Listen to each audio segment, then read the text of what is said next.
ایک صاحب پوچھ رہے ہیں کہ جھوٹا سوال کر کے فتویٰ لینے والا کسی امام پر بلا ثبوت شرعی کسی حرام فعل کی طرف نسبت کر کے لوگوں کو گمراہ کرنے والے کا کیا حکم ہے؟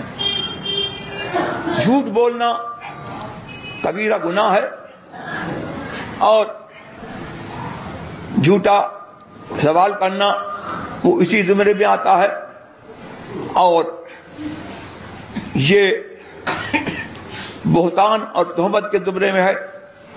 اور چند چیزیں حدیث میں آئیں کہ جن کی عقوبت آدمی کو آخرت سے پہلے، مرنے سے پہلے اس کو دنیا ہی میں مل جاتی ہے۔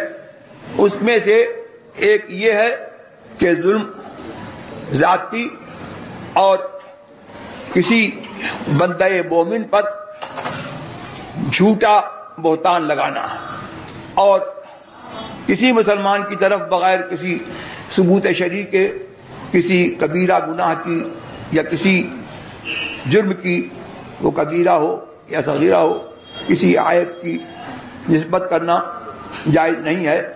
بر تقدیر صدق سوال جو اس کا مرتکب ہے وہ بہت گناہگار ہے، مستوجب غضب جبار ہے، اس کے اوپر جو ہے وہ توبہ لازم ہے۔ اور اگر اس کے اس فعل کی خبر اس کو پہنچی جس کے بارے میں اس نے یہ فتویٰ لیا تو اس کی دل آزاری ہوئی۔